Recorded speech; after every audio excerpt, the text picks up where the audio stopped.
Today's video begins with an unusual question. Can a deceased YouTuber be replaced? I'm not referring to continuing their legacy or paying tribute. I'm referring to copying the voice, speaking style, editing, humor, and creating a whole channel from that. It seems so odd you wouldn't think anyone would try, but someone did. Before this, the internet had already set the stage for this, which is what today's video covers: controversies and disrespect around Technoblade's death. A new niche called LARP or LARPtubers has recently emerged on YouTube.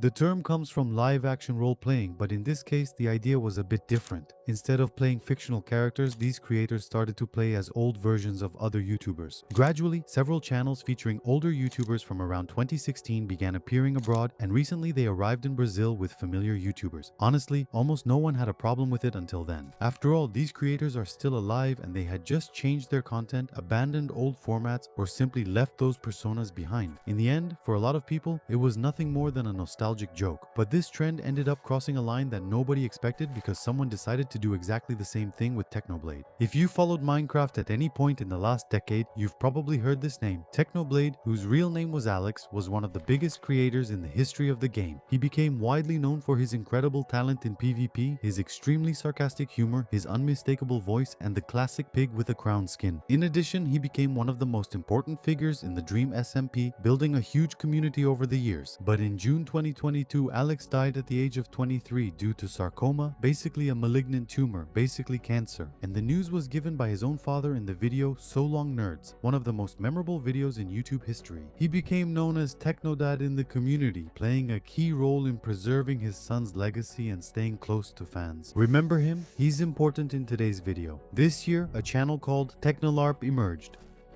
Deliberately portraying Technoblade, it wasn't just a distant inspiration. The creator used an almost identical skin, just recolored, imitated the voice, the humor, the editing, the way of narrating, and even the rhythm of the videos that made Alex famous. He said he never meant to deceive anyone and openly admitted he was a copy, not trying to convince people he was the real Technoblade. But unlike all the other LARPtubers, the creator he was portraying would never have the chance to say whether that was acceptable or not, and that's exactly when everything started to go wrong. What seemed like just an internet curiosity ended up growing at a completely unexpected speed. In a short time, Technolarp went from just another LARPtuber to likely the biggest, with the channel nearing 200,000 subscribers. The creator himself admitted that he never imagined the project would grow so big, but the bigger it got, the harder it was to ignore the question everyone was avoiding. Even before the controversy exploded, Technolarp tried to do what, in his mind, seemed like the right thing. He reached out to Tecnodad to ask for his opinion. And what really matters is that Tecnodad never gave explicit permission for the project. At the same time, he also never asked for it to stop.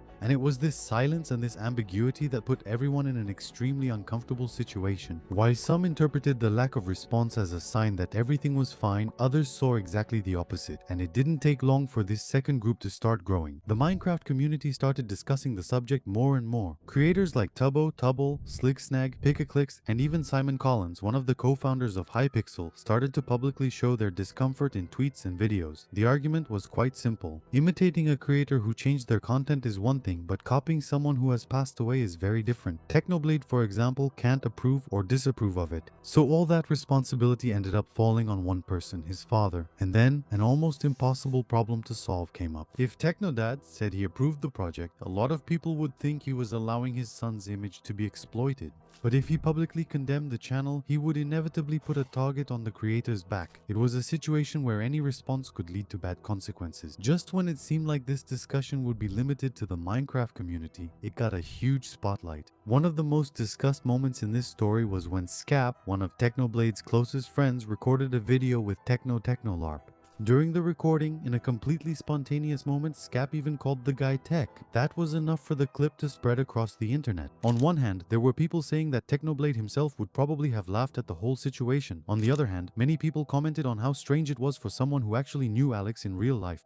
And as the buzz kept growing, Tecnodad's silence started to create even more pressure. At some point, he realized he just couldn't avoid the subject anymore. That's when he posted his first response on Reddit, and to the surprise of many, it was neither an approval nor a condemnation. Tecnodad explained that it was a very emotionally complicated situation. He said there was something genuinely good about seeing so many people admiring his son's work. He confirmed that Technolarp had contacted him for his opinion and admitted he was slow to respond because he didn't know what to say. play. In the end, that first post from Tecnodad summed everything up in a single sentence. The answer was inconclusive. In other words, he didn't approve, but he didn't condemn it either. He didn't say yes, but he didn't say no either. He was still trying to understand how he felt about it. But this attempt to remain neutral ended up producing exactly the opposite effect, because instead of ending the discussion, he only made the internet discuss even more about what that silence really meant. If even Technoblade's own father couldn't say for sure what he thought about it, the internet did what it does best. It started interpreting the silence on its own, and it was at that moment that the story stopped being a discussion within the Minecraft community and became a topic for one of the biggest commentators on the platform. Charles White Jr., better known as Moist Critical or simply Charlie, published an entire video criticizing the situation.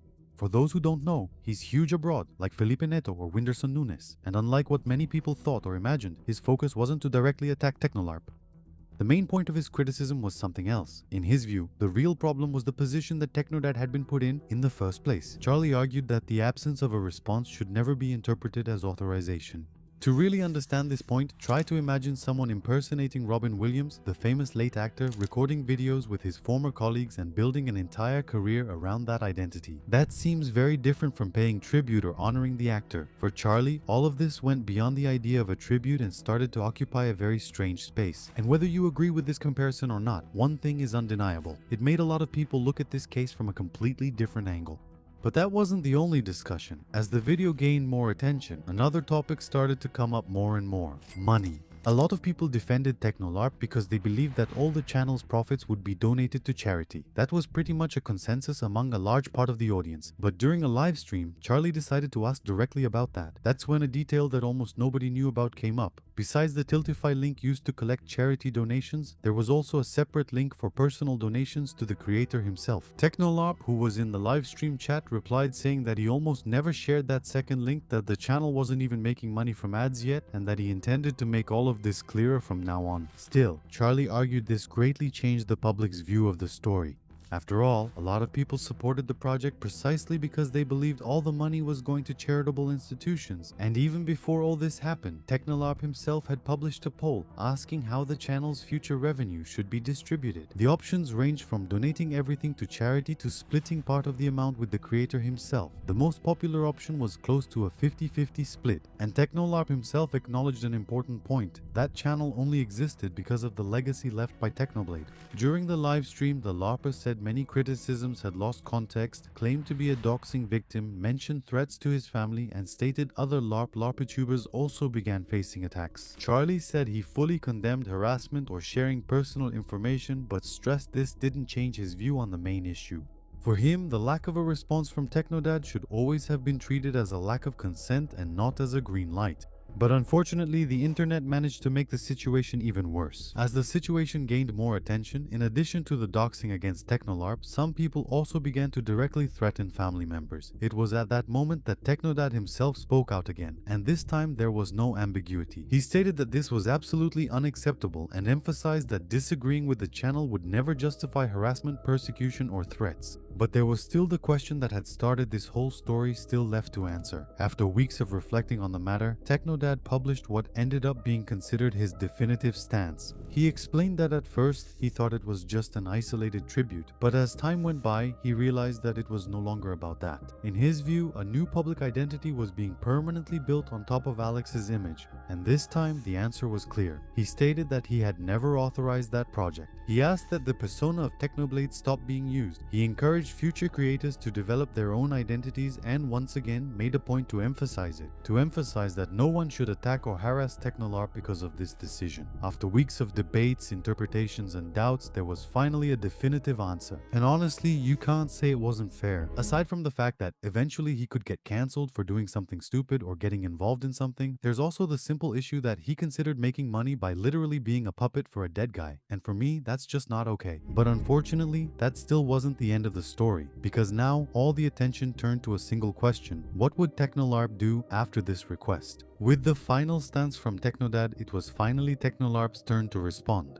And thank God there was no attempt at negotiation or another public debate. He published a statement saying that he would respect the decision, said he was relieved that there was finally a definitive answer, and announced that the Technoblade persona would be retired. He also revealed that he would record a video explaining what would happen from then on. For much of the community, that was the moment when the main controversy came to an end. But that doesn't mean all the doubts disappeared, especially because shortly after, the video he mentioned he would make was released. Even in the first few seconds, it was already clear that things would be different. Technolarp appeared using his original skin, and he went back to using his real name as a creator, Striker. He repeated that he would have respected any decision made by Tecnodad and emphasized that he was relieved to finally know which path to follow.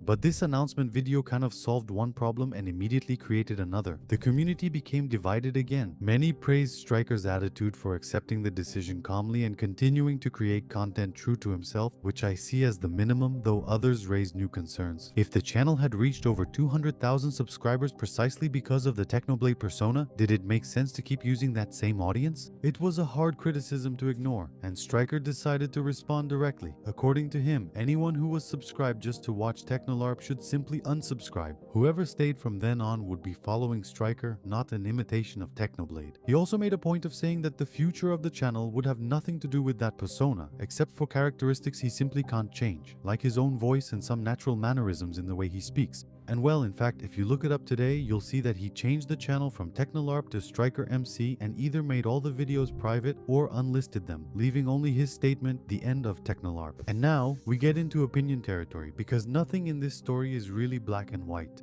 Let's be honest, this answer doesn't completely solve the issue, because regardless of the future content, the channel still carries an audience built during the time when he was using Technoblade's image. In other words, asking people to simply stop following the channel doesn't eliminate the fact that this benefit still exists. On the other hand, he announced that the charity streams would continue to happen. According to Striker, part of the audience would inevitably still associate him with Technoblade, and that's exactly why he didn't think it was right to keep all the revenue that could come from that audience. In his view, keeping streams focused on charity fundraising was a way to deal with this situation more responsibly. And another issue addressed by Striker was how big this whole story ended up getting. According to him, most of this attention happened after Charlie from Moist Grown Tikal published his video about the case. Though he disagreed with the conclusions, he respected Charlie's right to his opinion. Despite their differences, the discussion was part of a larger debate. Interestingly, one of the most praised comments about the whole situation didn't come from either Charlie or Striker himself. Anti-Venom, a well-known YouTuber in the international Minecraft community, left a comment on this video that many saw as one of the most balanced takes in the controversy. He said that he could imagine countless scenarios where that story could have ended much worse, and that he didn't necessarily blame Striker for having started that project. At the same time, he said he completely understood why so many people had felt uncomfortable from the very beginning, mainly due to doubts about Tecnodad, channel monetization, and donation transparency. He said he was satisfied because things ended much less traumatically than they seemed during the heated discussion, and despite the controversy, the community reunited to show their continued affection for Technoblade. But the video still ended with more fuel for discussion. Striker revealed that he still has a considerable amount of content recorded during the Technolarp phase. There are completed videos, unpublished collaborations, and other materials made before the controversy. According to him, there is a possibility of publishing this content someday, of course, always without monetization and maybe even as unlisted videos, precisely to preserve that record without turning it into a new source of income. And honestly, maybe at this point he's pushing his luck. He already dodged a bullet. People were literally hating him to the point of doxing him. Nothing justifies harassment or stalking, but we've seen that part of the internet was really hostile toward him and probably will continue to be, and then comes the question, why not just agree? He has a new channel, and his justification was relatively straightforward. First, because that channel was focused on Minecraft, while the other one he already had produced very different content focused on horror. Besides that, according to Striker himself, most of the messages from his subscribers didn't ask him to delete the channel, but just to stop using the Technoblade persona, and that's exactly what he decided to do. In his interpretation, Technoblade's request was to end that identity, not necessarily to abandon the whole project. He solved the whole situation with a statement, "Those who are bothered can leave," rather than "Anyone who's interested can follow me on the new channel." I think that if he had followed the second approach, he could have, and still can, avoid a lot of hate from the community and start in a cleaner and calmer way. Despite everything, I don't think it would be possible to completely disentangle from this controversy, since Technoblade's legacy has been a sensitive topic for quite some time. Although a lot of people associate this debate exclusively with Technolarp, the truth is that this discussion already existed even before the channel appeared. Even before the controversy, an official Halloween campaign from Technoblade's merchandise store had already divided the community quite a bit. The Respawn merch collection used a resurrection theme, with an ad where the idea was to summon Technoblade by saying his name 3 times, kind of like Bloody Mary. Even though it was an official campaign produced by the team responsible for preserving Alex's legacy and raising funds, a good part of the fans found it uncomfortable to use a death as the central element of the promotion. Others defended it, saying that kind of humor fit well, that Technoblade would have liked it, but again, it's hard to say for sure because we'll never have a definitive answer. This shows that the Technolarp case was never just an isolated discussion. The real issue was how far a tribute can go before it oversteps the bounds of the legacy of someone who can no longer speak for themselves. And I admit that I really understand this dilemma, because I literally have scripts for tributes to Technoblade that I've had ready for more than 2 years, but I never ended up posting them precisely because I understand this dilemma. Some people will accuse me of being opportunistic, but the sad thing is that I already have a video here on the channel from 2020 talking about Technoblade, even before he was famous and recognized by the Brazilian audience. A competition worth 10,000 rees. Minecraft Monday was the first video I made, then I made another one. He won 1,000 games in a row in Bed Wars. Anyway, videos about Technoblade, even before Dream himself started to become recognized here in Brazil as a player of epic challenges, even before perhaps Mr. Beast himself became popular worldwide. They even hired me for that. They hired me to make videos about the Mr. Beast channel, which is popular worldwide. Today, contrataram para isso, me contrataram para fazer vídeo sobre o canal Mr. Beast Gaming Brasil. Nowadays, I think YouTube has combined all his channels, now that there's the automatic dubbing option anyway. The point is, I never made and don't make these videos as an opportunistic YouTuber, but as a genuine fan who has been watching him since 2019, when he had cancer and I made videos about it, I always posted screenshots of my donations, which were more than my monetization earnings to charity. Anyway, Technoblade never dies.